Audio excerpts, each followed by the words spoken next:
ఈరోజు సింహాచలం దేవస్థానంలో హుండియల్స్ ఓపెన్ చేయడం జరిగిందండి.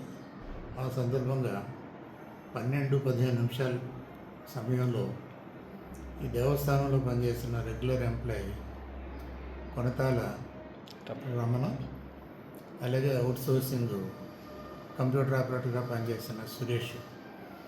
అంటే ఈ రమణ అన్న ఆయన ఒక కాగితాలు వేస్ట్ పేపర్లో చుట్టి ఒక బండిలో సురేష్కి ఇవ్వడం. సురేష్ ఏమో అక్కడ ఉండి ఏదైతే ఓపెన్ చేస్తామో ఒక కీసు సెట్ దేవస్థానం వారి దగ్గర ఉంటుంది, ఒక సెట్ ఏమో ఈసీ ఆఫీస్ నుంచి వచ్చే వాళ్ళ దగ్గర ఉంటుందండి. ఆ ఒక బ్యాగులో వెళ్ళి పెట్టడం జరిగింది.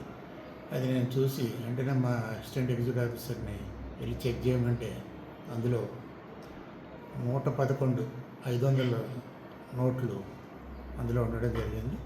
ఇమ్మీడియట్గా పోలీస్ కంప్లైంట్ ఇవ్వడం, ఆ నోట్లు ఏదైతే ఉన్నాయో విత్ నెంబర్స్తో పోలీస్ కంప్లైంట్ ఇవ్వడం జరిగిందండి. అలాగే రెగ్యులర్ ఎంప్లాయీ కాబట్టి అతన్ని ఇమ్మీడియట్గా సస్పెండ్ చేయడానికి ఆయన మూవ్ చేయడం జరిగింది. కానీ అవుట్ సోర్సింగ్ ఎంప్లాయీ కాబట్టి ఆయన అవుట్ ఆఫ్ డ్యూటీ పెట్టడం జరిగింది. సరే, గతంలో ఈ ఉద్యోగులు ఎవరు ఎటువంటి దాని పాల్గొంటే నా టైంలో ఎప్పుడు